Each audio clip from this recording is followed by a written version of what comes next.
Hi everyone, welcome to Brand 2020, a series where we examine how Japan explains itself, presents its message, both overseas and internally. Today we're going to go just a little bit off script and look at the way Japanese companies and foreign companies get to present their messages to the Japanese government, to the regulatory system, etc. This is a subject of great concern, particularly for foreign companies that have come into this country and don't know exactly how the process works because it's very different from the way things work overseas. Today I have a very special guest who's one of the top experts on that field in Japan, Mr. Timothy Langley. Thank you, David. It's awful uncomfortable to be in this position. It's a good position for you. Now my notes say here that you were the first foreigner to go on a diet in Japan, is that correct? Yes, I detox rather frequently, but a little bit different, yes. I'm the first foreigner that worked inside the diet, inside the parliament, the Japanese parliament. Ah, the national diet. That's right. I see, okay. And with a last name like Langley, you can understand how interesting that experience must have been. The relationship between the U.S. and Japan has been strained lately over the matter of Japanese trade barriers. In Tokyo, Gordon Josoloff has found an American import that may help ease the tensions. Senator Taro Nakayama finds himself in an unusual situation these days. His personal secretary often gets more attention than he does. 29-year-old Timothy Langley of Atlanta, Georgia, is the first American secretary to a Japanese senator. After 3 years of studying in Japan, he wanted more time to improve his Japanese, so he answered Nakayama's help wanted ad. I thought it would be a really great opportunity, but I just sent it kind of on a lark. Very lucky for him and for me. And maybe for Japan and the United States. Yes. By giving Langley an insider's view of the Japanese political system, Nakayama feels together they might help reduce the kinds of misunderstandings which he says contribute to current Japanese-American trade friction. Better understanding is more important for the both countries.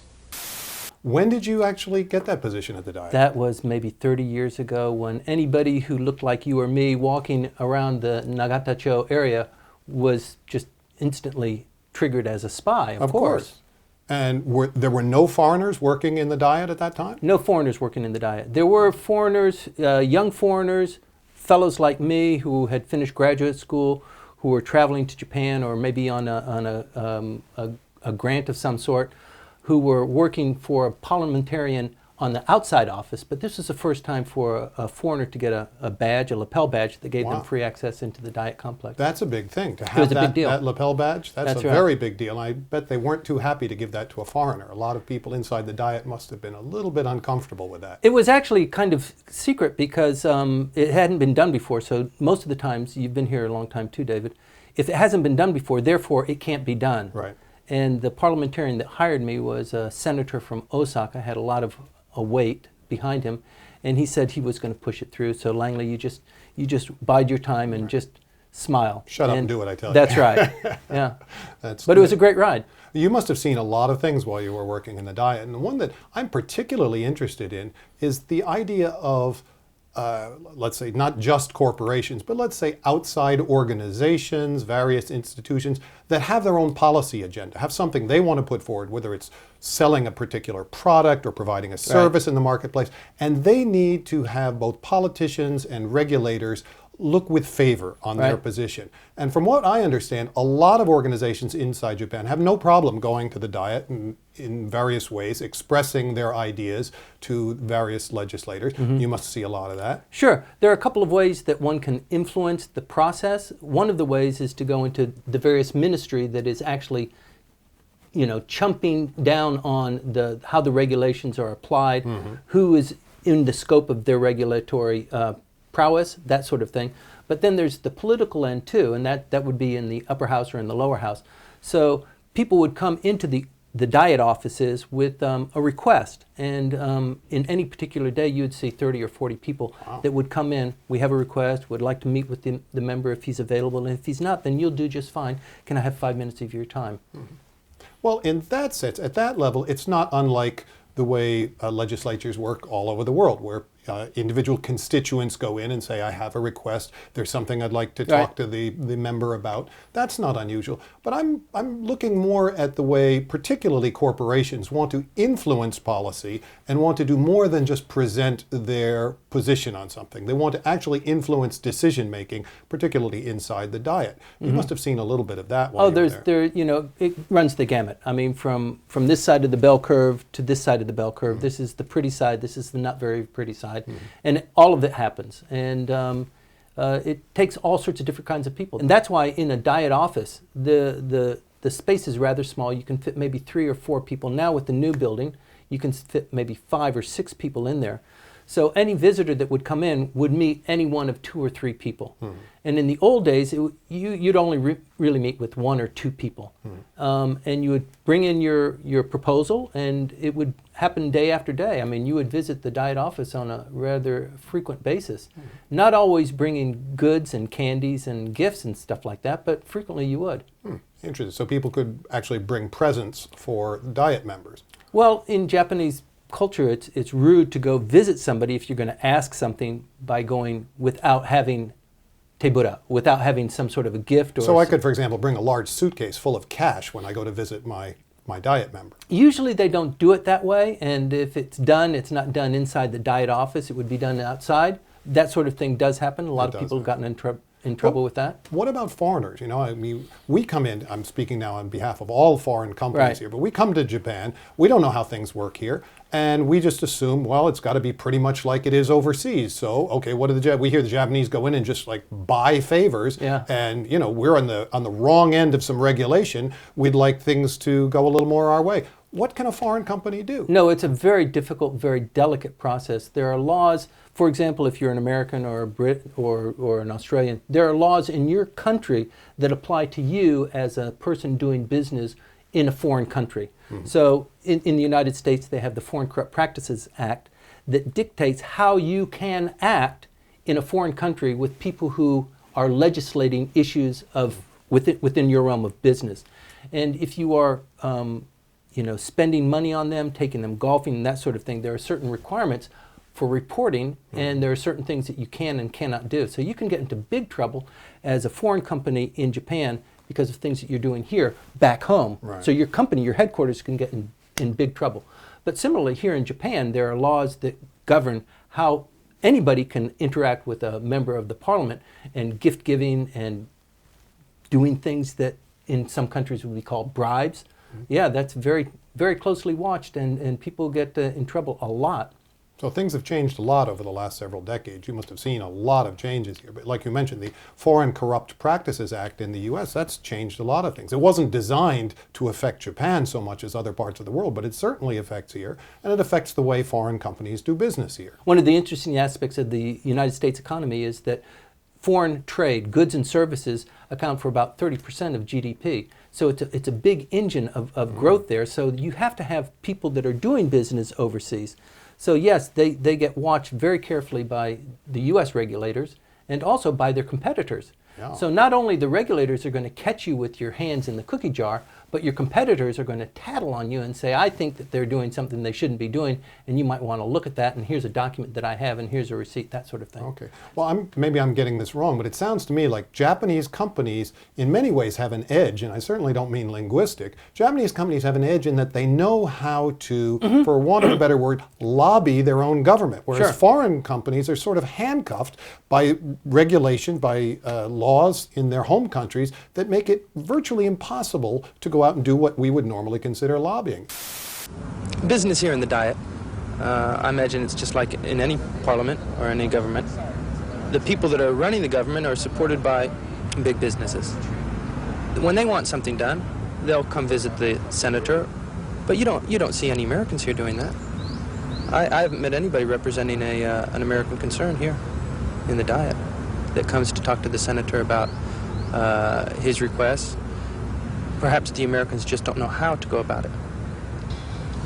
I think really in order to facilitate the understanding of the two countries, you have to have more people over here living and studying and being in Japan for long periods of time. And until that's done, I don't think you're really going to be able to penetrate Japan like the Americans would like to. You're hampered in a couple of ways. One is just the cultural way that you lobby, the way that you interact with somebody, the way you date, the way you try and make somebody like you or be interested in you. The cultural anchors are very different than in a lot of other countries. So the Japanese know that. They've been groomed in it. They know the language. They know how to walk and talk that talk. For foreigners that are coming here, number one, they're standing out. They're not part of the group, and they don't have the right lingo. Even if you hire somebody that was a former member of the parliament or a former diet secretary, representing a foreign interest is really a kind of a delicate dance that you have to be able to do, and not many foreigners can do it well. But the more important part is that in Japanese politics, the old boy network really dictates how things are done. So those networks are built in grade school, in high school, and in college, particularly if you're going to a graduate school or law school or any kind of professional school. Those networks are built and then they're groomed in your first job, which usually, if you're cream of the crop, is going to be your last job too. I see. Well, then how can a foreign company get its message across? How can a foreign company possibly present its agenda? We were talking not long ago about, just as one example, about Airbnb being apparently the victim of a sudden change in regulatory policy that may or may not have been the result of lobbying by Japanese industry. This kind of thing must go on all the time, and I would guess in many, many cases it's foreign companies who are getting the short end of the stick. Is there any way that they can lobby the Japanese government? That's a great question. So the lobbying industry here in Japan is it's an infant stage. There's not a lot of regulation that's governing it. It's not like in the United States where you have to report where you're getting your money, who you're reporting to, what kinds of things that you're involved in, what kind of services that you provide to a regulatory authority. We don't have that here in Japan. But also, the Japanese don't need really that kind of service provider. They have their own way of doing it. It's usually in the president's office or maybe in the marketing division, less so in general affairs. They will have a team that does this on behalf of the president or on behalf of the board. The foreigners that come in, they don't have, I mean, they're usually going on a budget.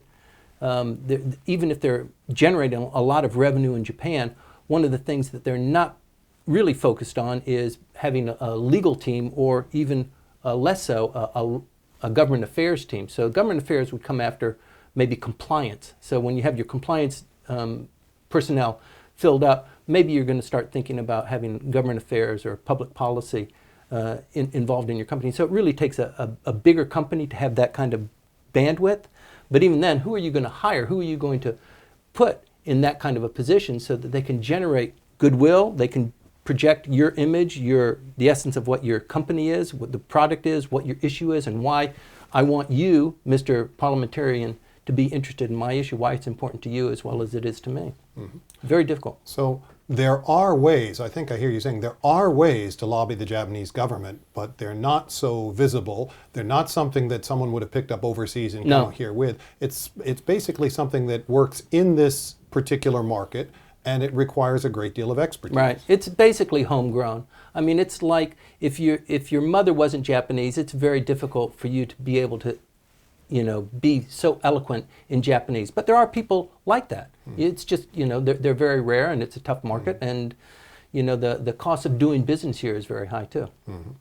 So I would guess even most, well, let's say Fortune 500 companies here, many of them will have a government affairs officer or something like that, a government relations officer, whatever they choose to call it, and they will have a specific brief about dealing with the Japanese government, but they really won't know anything firsthand about negotiating with, about lobbying the Japanese government. So what does a company do in that situation? No, it's really a unique kind of situation. So most companies, they'll hire somebody who was working inside the Diet, maybe a Diet secretary or a failed member of parliament. He's been in parliament once or twice and he failed in his election, so now he's a free agent, something like that. Or more frequently, they'll hire somebody that's been in the embassy, in the commercial division of the embassy, that has been facilitating the embassy or embassy issues throughout the parliament, and they think that those are a good match too. And almost universally, those aren't the right kind of individuals that you need, because the difference that you have when you're representing your country and now you're representing a company, it's very different. People don't return your calls as quickly. And similarly, if you're a member of the parliament or a former member of the parliament, or if you've worked in the Diet, you know how to schmooze, you know how to get things done, but you don't know how to really work. You don't know how to write the PowerPoint or do the communications with the people who are making the decisions and facilitate that relationship too. It's not just this way to your audience, your target audience, but you've also got to facilitate, you've got to train and kind of mollify the people who are paying you your salary too. It's a very difficult issue. Well, what I'm getting from this is it's not just a matter of knowledge. Anyone can study how the system works, but this really requires a lot of hands-on experience, and there probably aren't a lot of people in that position, which means that a lot of these corporate government relations officers have a certain amount of knowledge, we call it book knowledge, but they really don't have the experience, which means sooner or later they're going to have to go outside the company and retain that kind of expertise. Right. And I'm sure you've seen a lot of probably your contemporaries and people who followed after you in the Diet who are now involved in that kind of service business. Yeah, but more frequently what I find is that there are a couple of companies that have grown up to be public policy or government affairs houses. There are maybe 10 or 15 that I would regard as reputable, who can handle issues and can do it with the flair and with the skill that's necessary. But that's not very many for a country like this, for a city like this, for the amount of government affairs and public policy issues that come up through medical or through automobiles or through any kind of trade issues. It really needs a depth of knowledge and also great access into the political system, not just the Diet, the parliament, but also into the various ministries as well. It's a very complex area. It sounds very interesting. Yeah, we'll need to follow up on that a little more sometime down the road. Thank you very much. Thank you. How foreign companies are able to communicate with and hopefully affect policy in the Japanese government, both on the political side and the regulatory side. A key issue for anyone trying to do business here. Stay tuned.